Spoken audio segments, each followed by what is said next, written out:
Welcome into episode 35 of Who Should You Choose, the video series where I go through the prior videos, questions, and comments and help you with your HUT lineup decisions. I just want to bring this up, guys, for anyone that doesn't know. You can always access my HUT database on LeagueGaming.com. Link is down below. You can also download the League Gaming app and access HUT Hub right from in the app with no account required if you are ever wanting to get an in-depth look at every card. I hired someone new for the site, my man Ratsy, so shout out to him. He updates cards essentially the second they are released. So if you're ever unable to get to my videos or watch the streams, you can always just access the recently added Inside HUT Hub and get all the info in terms of the new content. Let's get into it. All right, Oreo says, thanks, Sleeves, for the amazing content. Appreciate that, buddy. Bonjour, Sleeves. I have Dawson Mercer's Evo card, 88 overall, and he's been very good lately for the Devils. I was wondering if it would be better keeping his card or selling it. If I were to sell it, would I be better off buying a Team of the Year Heisey or Knight or Gretzky or Lemieux?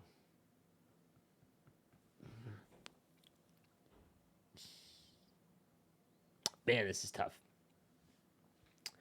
He's definitely caught fire lately.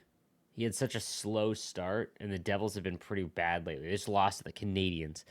But the options would either be you buying Heisey or Knight, and I'm trying to think of like at 99.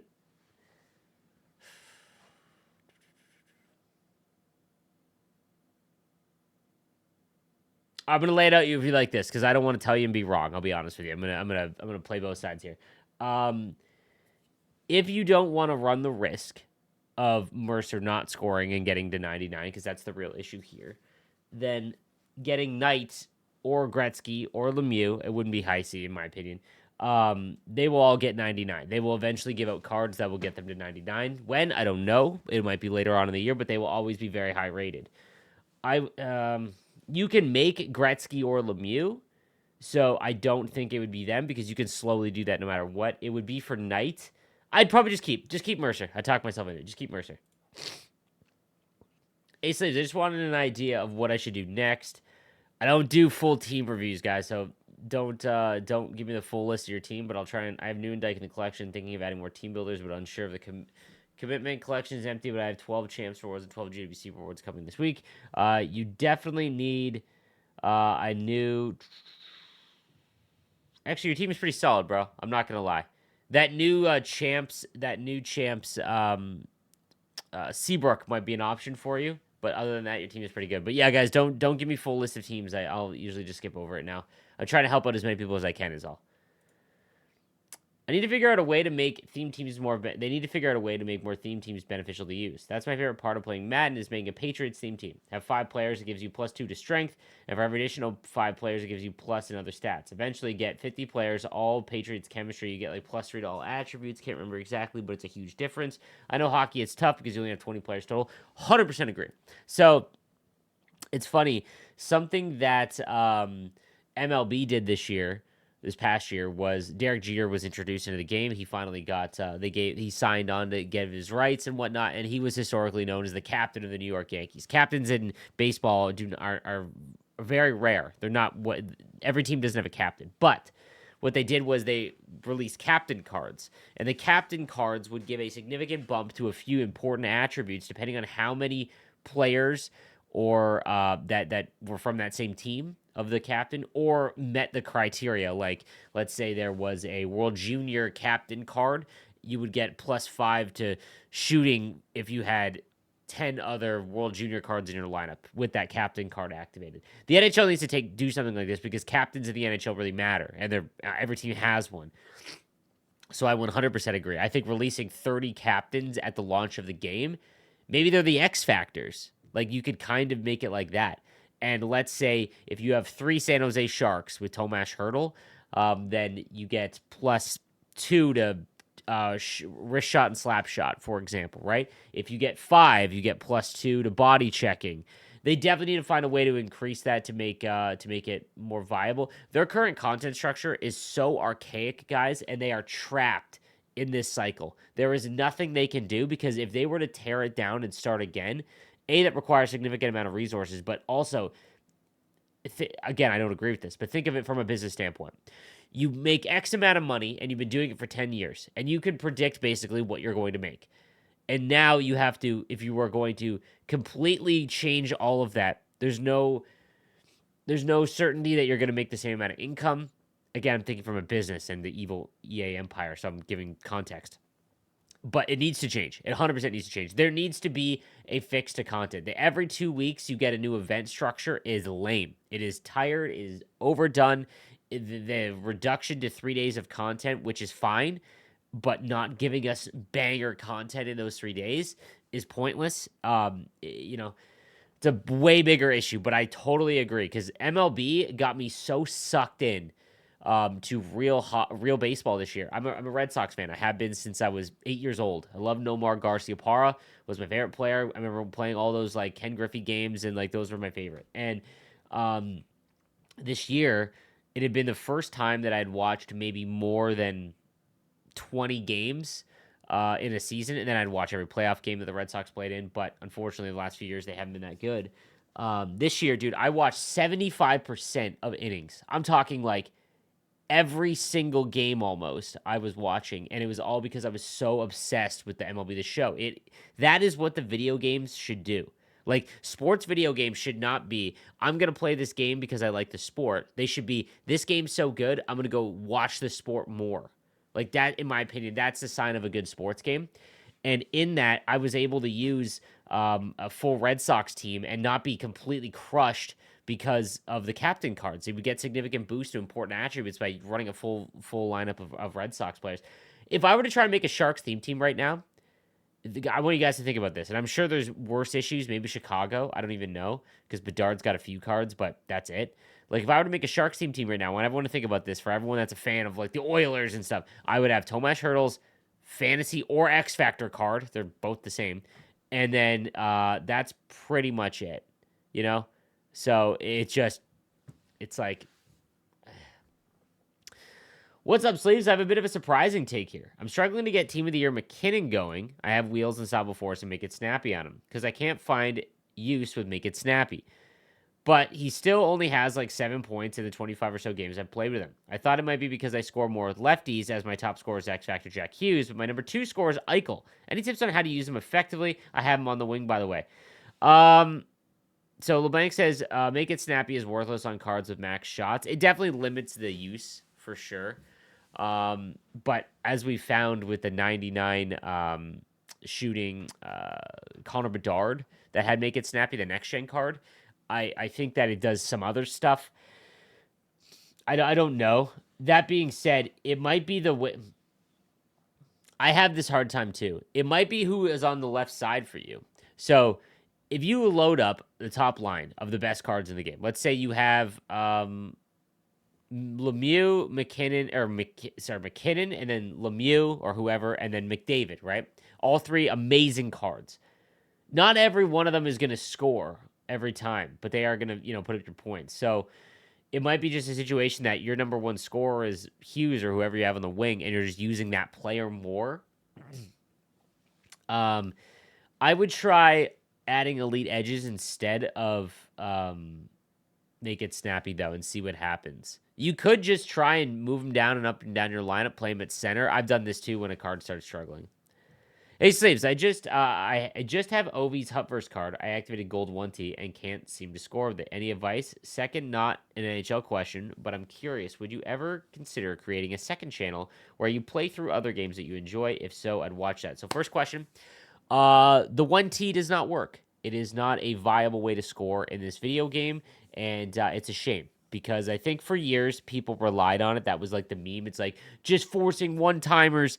And yeah, that's true. However, in the real thing, that's legitimately why they're cycling the puck. They're trying to get a one-timer. And because of the desperation saves and all that, if you don't have gold 1T in the face-off dots, you're really not scoring. From the point, it's even worse. They've made it where you almost can't score at all with the defenseman. It used to be a little too much in NHL 21 and 22 when the first year of X Factors. But from the point, like 1T helps because you can get crazy tip shots and let it rip. But I don't know if I put gold on them just because I don't know how much you're going to use it. That's the thing. Like, That's just the reality of the gameplay right now. I wish they would bring back the one team. You guys can kill me in the comments. I don't care. I think that it's ridiculous that in an NHL video game, a one timer is not the best way to score. You know, like if you were to literally think about why players and teams cycle the puck, they're trying to get open shooting lanes and things like that. A wide open one timer is the end all be all, other than a breakaway or a 2-on-0 or a 2-on-1, right? So it's like the fact that we can't score on is frustrating. And would you ever consider creating a second channel? Brother, I pray I could do this. The issue is, peel back the curtain a little bit as a full-time creator. My full-time job is content in general. The issue is that it's a very small game, right? Like I'm blessed to have the following that I have and the ability to do what I do as a full-time job, and it's very good. Like, the issue is that like I can't take any time off of creating NHL content. So what you will see in April coming forward is when I start releasing MLB content. I do this every year. The issue is that I travel for the NHL World Championships. I'm the voice of it, so you'll hear me on the broadcast for the NHL World Championships. And the prior few years I've been doing it, it ends at the draft, and the tournament is kind of stretched out. And as I travel more in the summer, I don't have time to play MLB and make MLB content because no matter what, I have to make NHL content, or my income is just crushed. So the issue is, or the difference is, this year in April, the World Championship is done. They are condensing the schedule immensely, and in the beginning of April will be my last event for the World Championship. And then I come home, MLB will just have been released, and I will be able to make 50-50 in terms of MLB and NHL content, which I'm super excited for. I know not everyone is a big MLB or baseball fan. The thing is, what I mentioned about this game, about how you shouldn't have to be a hockey fan to like the NHL video game. Same thing with MLB. MLB is the one sports game where you do not have to like baseball, but you can love the video game because they do it so well. And then we've got NCAA, but I would love to play other games and put it up on a YouTube channel and content. It would be like starting a second business, and I'm just not ready to do that financially or time commitment. My baby boy is 5 months old. I do not sleep. I sleep 5 hours a night, and the rest I am getting a few hours a day with my kid, and then I'm back making content. Like, so I love the question. I would love to do it, and hopefully I will, in a couple years maybe. Should I start saving for team of the season? Oh, for the love of God. No.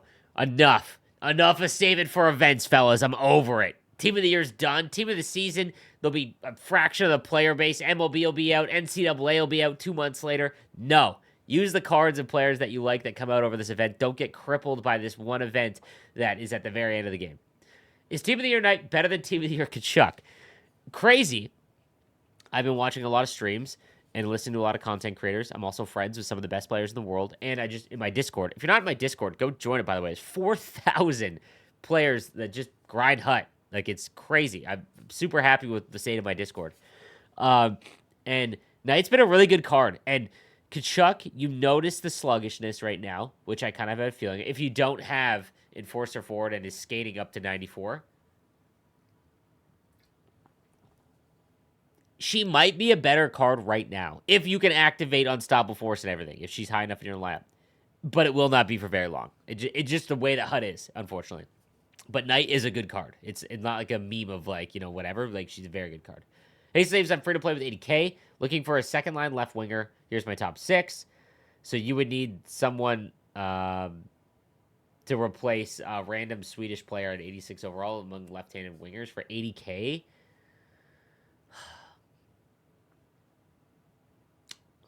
This is the issue, because if I say a card, it's just going to shoot up in price. Look at Dylan Larkin's 87 Team of the Week is a good option. Bang, there you go. Same issue on Xbox. I have the best internet. Majority of games, my skaters, especially 99 skaters, have no speed or acceleration.